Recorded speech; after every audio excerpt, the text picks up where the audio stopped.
કૃષ્ણ, જય માતાજી। તો ગાઈઝ અત્યારે હું નહીં ધોઈને તૈયાર થઈ જાય। આજે મારા 50K વ્યૂ પૂરા થઈ થી એના માટે થેન્ક યુ। અને તમે લોકો લાઈક કરજો, શેર કરજો અને સબસ્ક્રાઇબ કરો। તો ગાઈઝ તમે આટલો બધો સપોર્ટ કર્યો એના માટે આજે 50K ના વ્યૂ થઈ ગયા। તો આપણે આ બોમ્બ ફોડશું।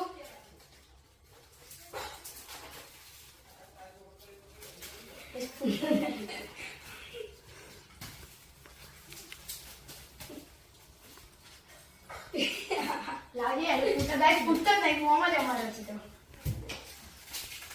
અલ્યા કાઢે ને એ તો વાત નીચે પકડવાનું આયરો ને ફૂટવા ફોડીએ ગાઈસ આપણે ફૂટ્યું જ નહીં ફોડો નહીં ફૂટતો આપણે આ કાગળ ખાલી હટાવી દે। इस कागज ऊपर से નીચે છે નીચે